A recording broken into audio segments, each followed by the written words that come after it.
Hello my dear friends, कैसे हैं आप। उम्मीद करती हूँ आप अपने परिवार में बहुत ही खुश होंगे और स्वस्थ जीवन बिता रहे होंगे। मेरे इस channel beautiful life with Reena में आपका बहुत बहुत स्वागत है। दोस्तों, ये सैटरडे का ब्लॉग है। सैटरडे को था मेरे हस्बैंड का बर्थडे, तो उनकी मनपसंद बनाई थी मूंग दाल की खस्ता कचौड़ियाँ और बच्चों के लिए मंगवाए थे मिंत्रा से बहुत ही अफोर्डेबल प्राइस में बेस्ट क्वालिटी के टॉप्स और टी शर्ट्स। ये सारा कुछ मैंने इस ब्लॉग में शेयर करा हुआ है। उम्मीद करती हूँ वीडियो आपके लिए हेल्पफुल होगी।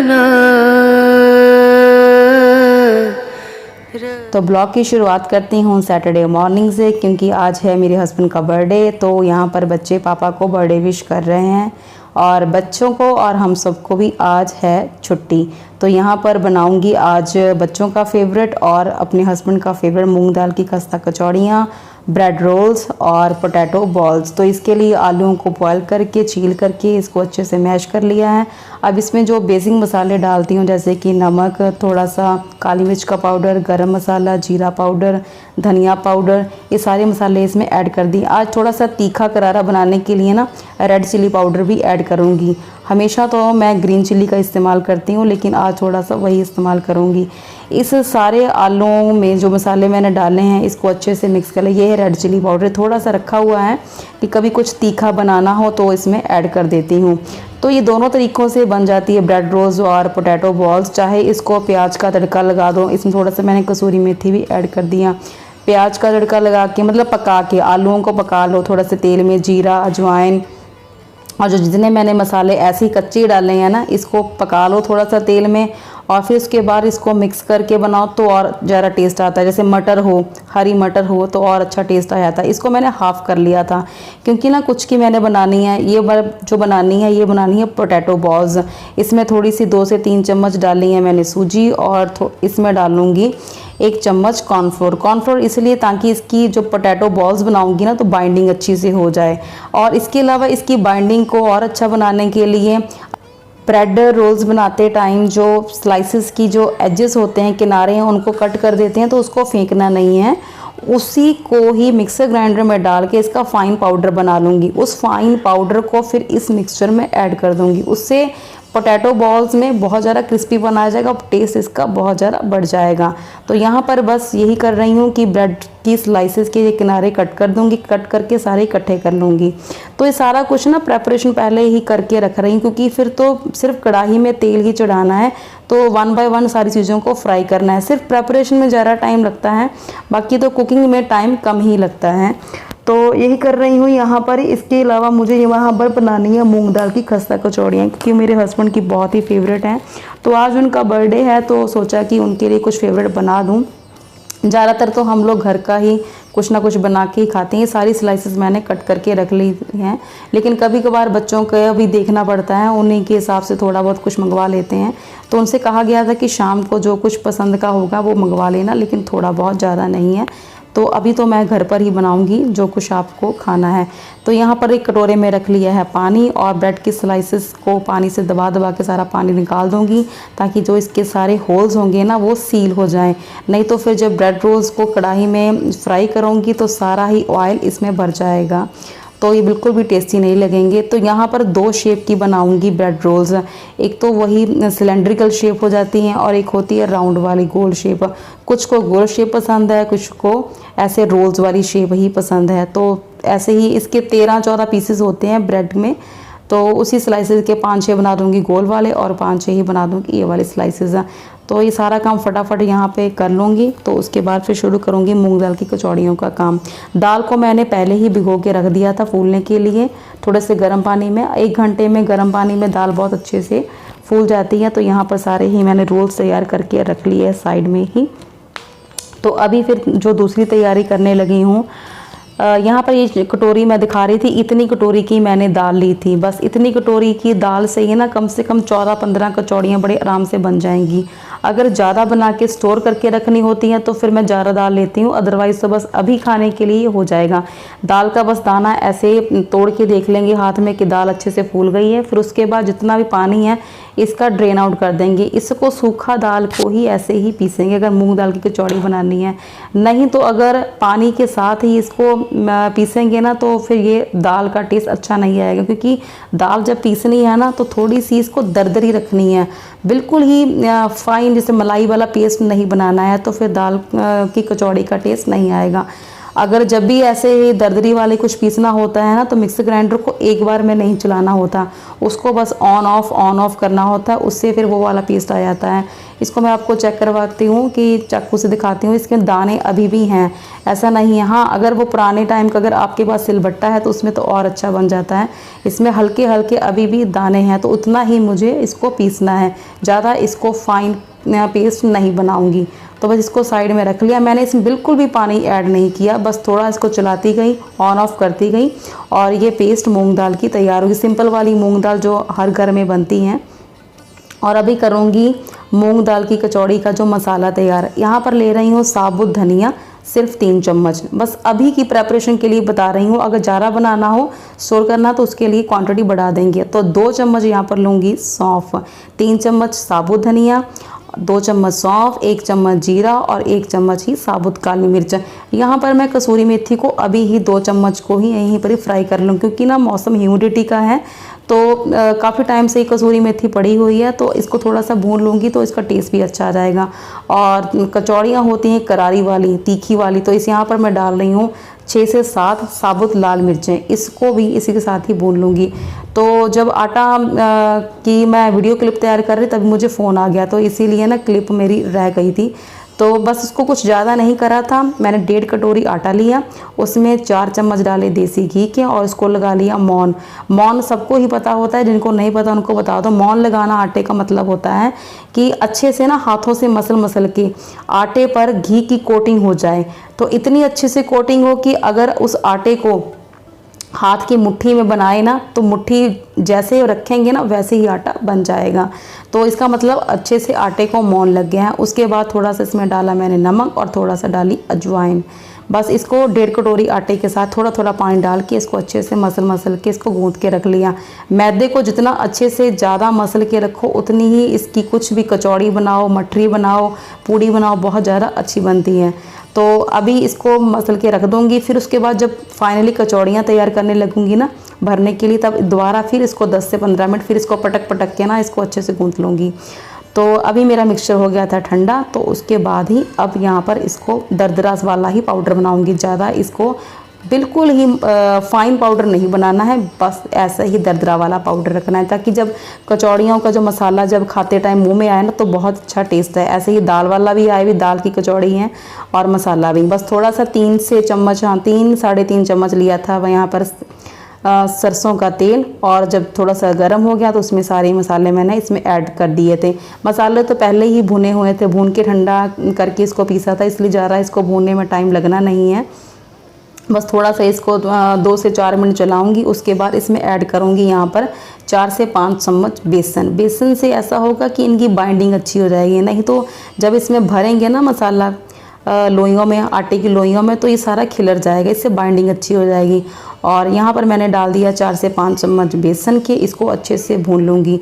तो हींग मैंने पहले नहीं डाली थी, अभी डाल रही हूँ हींग। हींग से भी इसका पंजेंट सा टेस्ट आ जाता है, बहुत अच्छी बन जाती हैं कचौड़ियाँ, तो थोड़ी सी डालनी होती हींग। हींग वैसे भी डाइजेस्टिव सिस्टम को इम्प्रूव करती हैं। उसके बाद ये सारा मूँग दाल का जो पेस्ट बनाया था इसको डाल दिया। अब इसको पहले बेसन को भून लिया, अब उसके बाद इसमें जो दाल का पेस्ट है, अगर सिलबट्टे पे पीस के बनाओ ना तो ज़्यादा इसकी अच्छी बनती है मूंग दाल कचौड़ियाँ, लेकिन अभी तो हमारे पास मॉडर्न किचन है तो हम लोग तो मिक्सर ग्राइंडर का ही काम चला रहे हैं। तो इसको सारी चीज़ों को अच्छे से मिक्स कर दूँगी और फिर ये पाउडर हमारा हो गया तैयार। मसाला इसमें थोड़ा सा मैंने डाला है सौंठ पाउडर। अगर अदरक है आपके पास तो इसको हल्का सा ग्रेटर से ना ग्रेट करके डाल दें। मेरे पास अदरक नहीं, क्योंकि अदरक अभी भी बहुत महंगा है, तो इसीलिए घर पर नहीं लाया जा रहा है। और थोड़ा सा इसमें डाल दिया बेसिक मसाले। इसमें मैंने काला नमक, थोड़ा सा हल्दी और सफ़ेद नमक ये डाला है। काला नमक से टेस्ट और तेज अच्छा आ जाता है, बढ़िया वाला टेस्ट आ जाता है। डाल के देखिए, जैसे ही मैंने आपको बताया था ना मीठा नींबू का अचार में 3 तरह के नमक बताए थे, सादा नमक, काला नमक और सेंधा नमक, वैसे ही इसमें मैंने डाला। सेंधा नमक तो नहीं डाला है, सिंपल नमक और इसमें काला नमक का बस थोड़ा थोड़ा इसमें डाल दिए हैं। और नमक का भी ध्यान रखना है, क्योंकि आटे में पहले भी हमने नमक डाला हुआ। उसके बाद ये गर्मा गर्म, मतलब इतना के गर्म कि हाथ से उठाया जा सके, सहता सहता ही इसकी छोटी छोटी ना बॉल बना लूँगी। क्योंकि अगर ठंडा हो गया तो जब लोइयाँ बनाऊंगी तो बार बार हाथ पे पहले आटे पर मसाला लग जाएगा, तो अच्छे से प्लेन वाले लोइयाँ नहीं बन पाएंगी। तो इसीलिए इसको जैसे ही गुनगुना था फटाफट इसकी छोटी छोटी बॉल बना ली। अब इसके बाद दोबारा से इसको आटे को अच्छे से मसल के जितनी भी हाथ से ही कचौड़ियाँ बनाऊंगी, इसको बेल के नहीं बनाऊंगी। तो बस इसको नींबू के साइज़ का हिसाब लगा लो, नींबू के साइज़ जितना मैंने लोइयाँ तोड़ ली थी। तकरीबन ये मेरी 14-15 लोइयाँ 1.5 कटोरी के आटे से तैयार हो गई थी। अब इसको हाथ से फैलाते हुए जैसे कचौड़ियाँ हम बनाते हैं, किनारे किनारे इसको पतले रखने हैं और जो बीच में इसको थोड़ा सा मोटा रखना है। अगर किनारे पतले नहीं रखेंगे तो फिर वो जब खाते टाइम मैदा ही मुंह में आएगा। तो जो बीच में अगर इसको पतला कर देंगे तो कचौड़ी का जो मिक्सचर है ना, ये सारा बाहर चला जाएगा, तो अच्छे से नहीं बनेगा। बस इतना ध्यान रखना है कि किनारे इसके पतले रखने हैं और बीच में इसको थोड़ा सा मोटा रखना है। उसके बाद इसको अच्छे से सारा ही सील कर देना ताकि बिल्कुल भी मसाला बाहर ना आए। जो एक्स्ट्रा आटा होगा ऐसे घुमा के मोदक की तरह इसका निकाल के रख देना है। फिर इसके बाद इसको हल्के हाथों से थपथपाते हुए इसको बढ़ाते जाना है, जैसे कि हम रोटी के लिए हाथ से बढ़ाते जाते हैं वैसे। और बीच में इसको ऐसे फिंगर लगा देनी है ताकि जब इसको हम डालें ना तो एक कचौड़ी फूले भी। कई बार कचौड़ियाँ हमारी फूलती नहीं है, उसका कारण है कि किनारों से मोटा हो जाता है और बीच में ये पतली हो जाती है। तो थोड़ा सा इसको दबाना भी है, दबाएंगे तो ऐसे ही ये कचौड़ियाँ फूल जाएंगी अच्छे से। तो सारी ऐसे ही लोइयाँ इसको पहले भर लूँगी, फिर उसके बाद तो ये मेरा एक ही काम ही रहेगा सब कुछ फ्राई करने का। लेकिन पहले मैं कचौड़ियों को ही फ्राई करूँगी क्योंकि इसके लिए जो ऑयल का टेम्परेचर है बिल्कुल ही लो होना चाहिए। अगर ज़्यादा तेल मैंने गर्म कर लिया ना तो ये पूड़ियों की तरह ना फूल फूल के बाहर आ जाएंगी, खस्ता नहीं बनेंगी, क्रिस्पी नहीं बनेंगी। बन तो अच्छी जाएंगी, वो पूड़ियों की तरह लगे, ऐसे नहीं लगेगा कि आप कोई मट्ठी या कचौड़ी खा रहे हो, खस्तापन नहीं आएगा। तो इसलिए बिल्कुल ही लो फ्लेम पर जितनी की ये इसमें डाली जा सकती कढ़ाई के हिसाब से। कढ़ाई मैंने बड़ी ली हुई है, लोहे की कढ़ाई है, तो इसलिए मैंने 4 डाली हैं। जब तक ये कचौड़ियाँ डालते सार ही ना ऐसे फूल के खुद ही ऊपर ना आए तब तक इसको पलटना नहीं है। देखिए देख भी रहोगे आप वीडियो में कि पूड़ियों का फूलना शुरू हो जाएगा। जब ये पूड़ी एक तरफ कचौड़ियाँ फूलने लगे तब इसको पलट देना है दूसरी तरफ से। बस इसको थोड़ा सा चम्मच से भी दबा देना ताकि अच्छे से ये फूल जाए। तो ऐसे करते हुए 3 बैच मेरे तैयार हो गए थे, बिल्कुल ही लाल लाल ये कचौड़ियाँ हो गई थी रेडी। बहुत ज़्यादा टेस्टी बनी थी। आप भी बना के देखिएगा घर पर ही, ऐसे ही सबको ही पसंद आएंगी। घर की चीज़ बेस्ट होती है, प्रॉपर हाइजीनिक तरीके से हम बनाते हैं और किसी तरीके का कोई भी ऑयल का कोई कॉम्प्रोमाइज़ नहीं होता। बाहर के ऑयल भी थोड़े डुप्लीकेट टाइप से होते हैं, उसमें पता नहीं किस तरह की कुछ ना कुछ मिलाया होता है। तो ये चीज़ें अगर हम घर पे बना लें तो जो क्रेविंग होती है कुछ ना कुछ चटपटा करारा खाने की, वो भी शांत हो जाती हैं और सबको घर का शुद्ध अच्छा वाला ये डिशेस भी मिल जाती हैं। तो उसके बाद फिर जो करूँ, ये देखिए कचौड़ियाँ मैंने इतनी निकाल ली थी, तो सभी को भूख भी लग गई इनको देखकर। अभी सिस्टर मेरी करवा रही है हेल्प, उसको कहा था ब्रेड रोल्स तुम ही फ्राई कर लेना, ज़्यादा कुछ नहीं करना है। तो काफ़ी तो पहले ही मैंने फ्राई करके रख दिए थे। बस इसको जितना कि इसमें तेल डाला हुआ जितनी कि इसकी स्पेस ले लेती है, बस ज़्यादा इसको भरना नहीं है और ना ही इसको ज़्यादा पलटना है क्योंकि ब्रेड जो होती है सॉफ्ट होती है। अगर इसको ज़्यादा मतलब कि उल्टना पलटना किया ना तो फिर ये ख़राब हो जाएंगी। जब तक एक तरफ सिक नहीं जाएगा तो तब तक इसको पलटना है। क्योंकि मुझे जाना है मार्केट, कुछ देखती हूँ हस्बैंड के लिए कुछ बर्थडे गिफ्ट लेकर आती हूँ। वैसे तो मुझे मना करके गए हुए थे कि मुझे कुछ स्पोर्ट्स का लेना है, मैं जा रहा हूँ लुधियाना, वहीं से ले लूँगा, लेकिन कुछ ना कुछ तो मुझे भी लेके आना है। तो बस सारा कुछ ये हो गया था, नाश्ता काफ़ी टाइम लग गया था बनाते बनाते। तो अभी जा रही हूँ जी मार्केट, देख के आती हूँ कुछ गिफ्ट मिलता है अच्छा वाला कि नहीं। तो फिर उसके बाद जी आ गई घर आकर मुझे बनानी थी डांस वीडियो। जैसे कि आप सब जानते हो मैं अभी भी डांस सीख रही हूँ, मुझे डांस करना अच्छा लगता है। तो ये वीडियो बनाई थी। उसके बाद जी बच्चों की आ गया था ये मिंत्रा का टॉप का पैक, बहुत ही अच्छा है, मेरी उम्मीद से एकदम कह सकते हैं ना बियॉन्ड द वर्ड्स वाला ये टी-शर्ट्स थी। क्वालिटी इतनी अच्छी है और वो भी इतने कम प्राइसेस, मैं खुद ही हैरान थी कि इतने कम प्राइसेस में ये कैसे हो सकता है पॉसिबल। मैं से मिंत्रा पे ज़्यादा शॉपिंग मैं करती नहीं हूँ, लेकिन फ़र्स्ट टाइम करी थी, मेरा बहुत ही अच्छा एक्सपीरियंस रहा है। इसकी मैंने स्क्रीनशॉट साइड में लगा दी हुई है कि कौन सा साइज़ है ये और कितना प्राइसेस है हर एक टी शर्ट्स का। ये 6 टी शर्ट्स मैंने मंगवाई थी, तो इसमें वीडियो में सिर्फ मैं 5 ही दिखाऊंगी क्योंकि दीक्षिता को एक पसंद आ गई तो उसने तो पहन ही ली थी, तो वो मैंने शो नहीं करी है इस वीडियो में। साइज़ सबके स्मॉल हैं, रेट सबके मैंने साथ ही मेंशन कर दिए हैं। अगर आपको ये वाली टी शर्ट्स चाहिए होंगी तो इनके जो लिंक है वो डिस्क्रिप्शन बॉक्स में ऐड कर दूंगी, आप वहाँ से ईजिली वहाँ से परचेज़ कर सकते हो। ये वाली टॉप थोड़ी सी मुझे लगी थी कि हाँ ये बड़ा साइज़ है, तो मैं ट्राई कर लूँगी अगर मेरी आ गई। तो यहाँ पर ये सब सारी ही टॉप्स उनकी बहुत ही अच्छी फिटिंग आई थी। तो कपड़ों के फैब्रिक की बात करूं तो सारी ही कॉटन की टी शर्ट्स हैं, और इनकी कलर की बात करूं तो कलर मुझे बहुत पसंद आए। ऐसा नहीं है कि जो मॉडल ने जो कलर पहना हुआ है, ऐसा होता है ना पिक्चर में कुछ और ही कलर आ रहा है, जब एक्चुअल में हम रिसीव करते हैं तो कलर उसका डिफरेंट हो जाता है। ऐसा बिल्कुल नहीं है, जो मॉडल ने जो कलर पहना हुआ टी शर्ट्स का वैसे ही सेम आया हुआ है। हो सकता है कि मेरे मोबाइल के कैमरे में थोड़ा फ़र्क आ गया हो, वैसे सेम ही है। बहुत ही प्यारे शेड हैं, लाइट शेड हैं, और कलर क्वालिटी और इसका फैब्रिक क्वालिटी और रेट वाइज तो बहुत ही अच्छे हैं। बच्चों की बहुत ही प्रॉपर फिटिंग आई हुई थी, उनको बहुत पसंद आई थी। तो अगर आपकी भी टीनेजर बेटियां हैं और स्मॉल साइजेस के पहनती हैं तो आप इन टी शर्ट्स को बेफिक्र होके इनको ट्राई कर सकते हो। फिर उसके बाद जी हम लोग 1 घंटा करने लगे रेस्ट करने के बाद ये टाइम हो रहा है 7 साढ़े 7 का। तो अभी मैं धुल रही हूँ गेहूँ, और सिस्टर गई हुई है देवांशी को लेके मार्केट, वहाँ से लेने गई है अपने जीजू के लिए बर्थडे केक और उनकी मनपसंद मोमोज़ और मलाई सोया चाप। तो फिर मैंने सोचा कि मैं बना लेती हूँ फिर सिंपल दाल चावल, क्योंकि सुबह भी फ्राइड हो गया था और अभी भी कुछ ना कुछ वो ले आएंगी खाने के लिए, तो ज़्यादा फुल फ्लेज खाना नहीं बनाऊँगी, तो इसी में हो जाएगा। तो रात भर गेहूँ ऐसे भीगा रहेगा और सुबह है संडे, तो फिर ये अगले दिन डाल दूँगी सूखने के लिए। तो दो दिन की धूप से मेरा गेहूँ बिल्कुल ही सूख जाएगा। तो अभी दीक्षिता के हाथ है मोबाइल, अभी वो बना रही है वीडियो। वैसे उसको बनाना पसंद नहीं, ना ही उसको वीडियो में आना पसंद है। तो जी यहाँ हो रही है बर्थडे सेलिब्रेशन, छोटी सी बर्थडे सेलिब्रेशन फैमिली के साथ।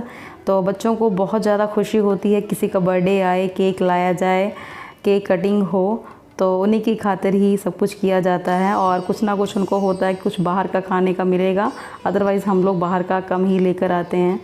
तो यहाँ पर जो मोबाइल था वो था भतीजे के हाथ में, वो आया हुआ था, उसका नेक्स्ट डे एग्ज़ाम था, और देवर जी गए हुए थे लुधियाना, उनको कुछ काम था, और यहीं पर ही केक कटिंग हो रही है। अद्विका का एक्सप्रेशन नोट करें, उसको लग रहा है कि एक केक मेरे लिए आया हो तो मैं ही केक कट करूँगी।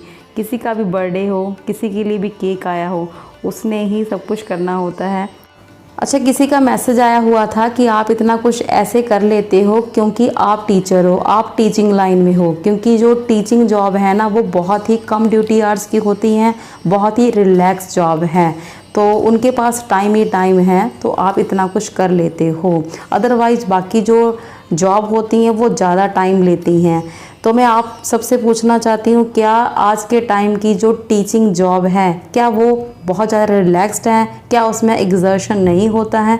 ये मुझे प्लीज़ आंसर करके बताइएगा। और पर मेरा मानना है कि हम चाहे किसी भी जॉब में हो, चाहे जॉब ना भी करते हो, अगर कुछ करना है तो अगर वो करने वाला कीड़ा अंदर आपके मन में है, दिमाग में है, तो वो आपसे बहुत कुछ करवा लेता है, वो किसी ना किसी तरीके से आपसे टाइम निकलवा ही लेता है। क्योंकि जिस काम की चाह होती है ना, फिर उसके लिए फिर सारे ही रास्ते खुल जाते हैं। Where there is a will there is a way, ये तो पुरानी ही कहावत सबने सुनी है, पढ़ी है। तो मुझे बताइएगा कि ऐसा है कि नहीं। चलिए जी, ब्लॉग को करती हूँ यहीं पर एंड, मिलती हूँ आपसे नेक्स्ट वीडियो में, तब तक बाय बाय, टेक केयर।